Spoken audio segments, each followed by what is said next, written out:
This video is sponsored by SPO Digital Marketing. Join SPO Digital Marketing work from home opportunity, mobile based part-time job, perfect for student, homemaker and job seekers. Use your free time to earn, no fixed hours. Work out your convenience. Just share and publish content. Simple task. No only selling or no referral. Have a Facebook, Instagram or YouTube account. You are already eligible. Earn daily income with instant payout. Start from day one. டிஸ்கிரிப்ஷனில் number கொடுத்துருக்கு, நீங்கள் வேணும்னா அதில் use பண்ணி இதில் join பண்ணி நீங்கள் work பண்ணிக்கலாம். தேங்க்யூ.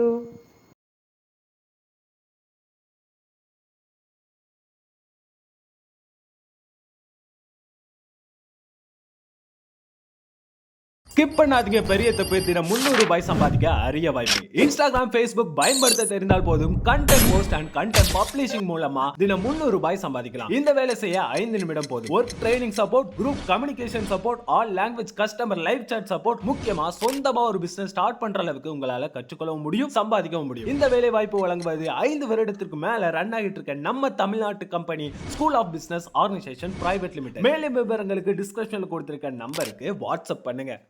மகளை பெற்ற ஒவ்வொரு தந்தைக்கும், உன்னை பெற்றெடுத்த அன்று எனக்கு தந்தை எனும் வரம் கொடுத்தாய். உன் பிள்ளை வந்து கண்விழிக்க ஓர் நொடியில் கிழவனானேன்.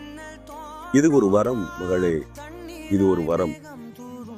1000 உறவுகள் உண்டிங்கு உன்னை சூழ என்று, அத்தனைக்கும் மேலே உன்னை நேசிக்கும் பேரன்பு இந்த உலகத்தில் ஒன்று. வெளிக்காட்ட தெரியாமல் மனம் நிறைய மகிழ்ச்சியோடும் கண்கள் நிறைய கருணையோடும் நாம் பெற்ற பிள்ளைகள் நன்றாக இருக்க வேண்டும் என்று எண்ணுகிற ஒரு தந்தையின் மனம்தான் அது. தன் பிள்ளைகளின் உயர்விற்காக தன் தோள்களை ஏணியாக்கி தான் பார்க்காத உயரங்களை காட்டுகிற அன்பு ஒரு தந்தையினுடைய அன்பு. உன்னை குழந்தையாக கொண்டு வந்து என் கைகளில் தந்த பொழுது, ஆணென்ன பெண்ணென்ன, குழந்தை ஒன்று வந்தால் போதும் என்று உறவுகள் சூழ்ந்து கொண்டு எனக்கு ஆறுதல் சொல்ல துவங்கின. அன்றைக்கு ஒரு குட்டி மெத்தை வாங்குகிற அளவிற்கு உன் தகப்பனுக்கு இருந்த பொருளாதார சூழ்நிலை காரணமாக விரலுக்கேற்ற அளவு வீங்கி நிற்கும் மெத்தை தேடி பெருநகர வீதிகளில் கடை கடையாக ஏறி நின்றேன்.